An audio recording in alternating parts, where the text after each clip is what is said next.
Assalamualaikum teman-teman, welcome to Cinta Story Channel. Cerita terbaru dari Cinta Story berjudul Cinta yang Bodoh Part 10. Buat teman-teman yang belum subscribe, dukung channel ini dengan cara tekan tombol like, subscribe, dan juga tekan tombol notifikasi loncengnya biar kalian dapat updatean cerita selanjutnya dari Cinta Story. Jangan lupa share dan juga komentar di bawah ya. Thanks. Part 10. Lagi-lagi rasa cintaku mengalahkan hatiku yang awalnya berdebat. Aku memutuskan untuk keluar menemui Arsya, tanpa peduli bahwa aku sekarang milik orang lain, dan Arsya bukan lagi siapa-siapa dalam hidupku. Aku berlari keluar dari sekolah, dan langkahku terhenti saat aku melihat Arsya berdiri di sana, yang kebetulan juga melihat ke arahku. Aku terdiam tak berkutik, sementara Arsya berjalan mendekat padaku. Dia kini berdiri di hadapanku. Kami hanya saling menatap, diam, terlarut dalam perasaan masing-masing. Hai, apa kabar? Lama tak bertemu. Ucapku mencoba memecah keheningan. Arsya diam saja, namun langsung menarik tanganku, hingga tubuhku terhempas dalam dekapannya. Dia memelukku erat, sementara aku merasa kebingungan. Aku berharap baik-baik saja, tapi aku kangen kamu, ucapnya.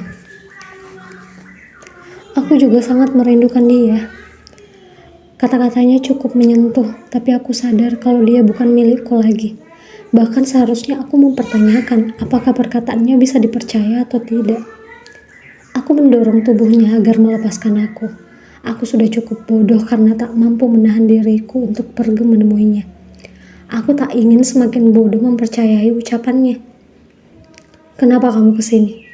Tanya aku bersikap acuh.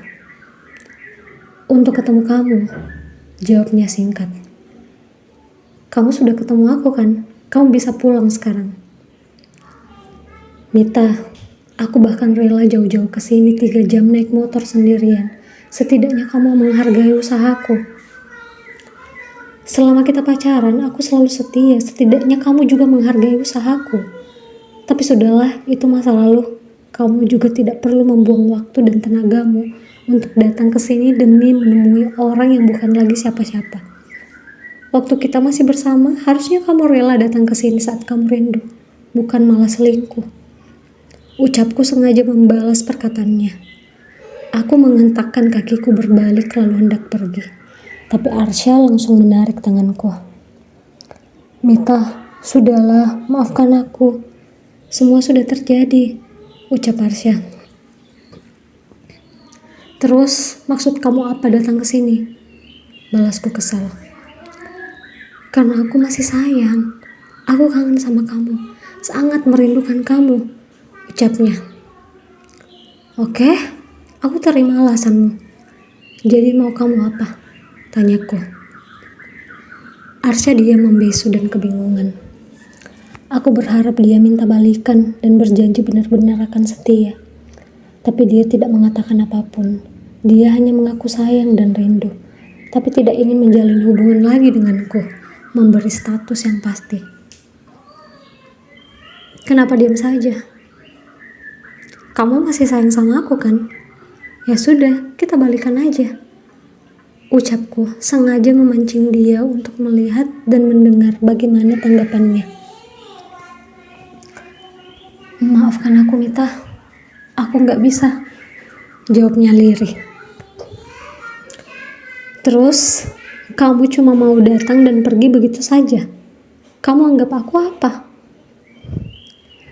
Sepertinya aku salah menemui kamu di sini.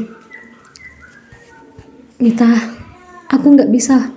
Bukan karena aku gak sayang. Aku takut kamu kecewa lagi. Aku takut aku menyakiti kamu lagi. Aku bahkan tidak bisa membela kamu depan ibuku. Aku bahkan tidak berani bicara pada ibuku kalau kamu pacarku dan mengantarmu pulang. Dan lagi, aku bahkan tidak setia sama kamu. Aku takut kamu terluka lagi karena aku. ungkapnya. Kalau begitu, jangan sakiti aku lagi, bisa kan? Kamu pikir aku nggak sakit kalau kamu datang ke sini saat aku sudah berusaha melupakan kamu? Mita, maafkan aku, ucapnya lirik. Mita, ada apa ini? Ucap Yogi yang tiba-tiba muncul dari belakangku. Aku sontak berbalik melihatnya. Arsya pun langsung melihat ke arah Yogi. Bukannya kamu di kelas, kenapa di sini? Tanyaku dengan perasaan panik. Harusnya aku yang bertanya, kenapa kamu gak masuk? Kalimatku terjeda sambil memikirkan alasan apa yang harus aku katakan. Sementara aku lihat Arsya dan Yogi saling menatap tajam. Siapa dia? Tanya Arsya serius. Kamu yang siapa? Ucap Yogi balik bertanya. Arsya, lebih baik kamu pulang. Aku harus masuk kelas sekarang. Pintaku. Aku sengaja menghentikan mereka. Baru bertemu saja sudah ada ketegangan yang terjadi di antara mereka. Enggak, aku tunggu di sini. Aku tunggu sampai kamu selesai, balas Arsya. Untuk apa? Kamu tidak berhak menunggu Mita. Pergi kamu, jangan ganggu Mita lagi. Ucap Yogi yang sepertinya sangat marah. Mungkin dia bisa merasakan bahwa ada sesuatu antara aku dan Arsya. Kamu siapa? Ada hak apa kamu? Balas Arsya. Sudah cukup. Dia pacar aku sekarang. Puas. Jawabku dengan emosi. Sudah tahu kan saya siapa?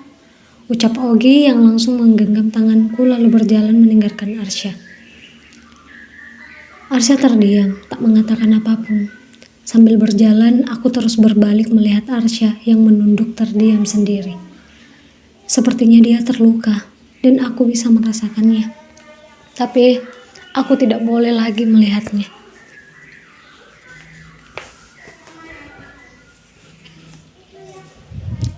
Malam itu, aku terus berpikir, kenapa hatiku terus mencintai Arsya, padahal dia jelas-jelas sudah menyakitiku. Aku tidak tahu kenapa, aku tidak bisa mencintai Yogi. Setiap hari aku bertemu dengannya, tapi rasanya tidak bahagia. Aku malah merasa malas dan selalu cuek padanya. Tapi dia tidak pernah marah dengan sikapku. Aku semakin merasa bersalah. Seakan aku hanya mempermainkan hatinya yang tulus. Aku pun mulai bertanya-tanya, apa yang harus aku lakukan untuk bisa melupakan Arsya? Tidak, ini tidak boleh aku biarkan. Aku takut Yogi semakin sakit hati nantinya. Ucapku lalu mengambil handphoneku. Aku pun mengetik pesan untuk Yogi, berharap dia segera membacanya. Yogi, maafkan aku. Sepertinya hubungan kita sampai di sini saja. Aku mengirim pesan tersebut pada Yogi, dan aku lihat dia sudah membacanya.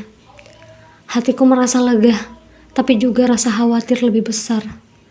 Entah apa yang Yogi pikirkan. Apa dia menerima keputusanku? Atau dia malah marah setelah membacanya? Aku terus melihat ke layar HP-ku, tapi Yogi tak juga membalasnya. Pertama kalinya, aku menyakiti hati seseorang. Semua ini karena Arsya. Aku benci perasaanku padanya.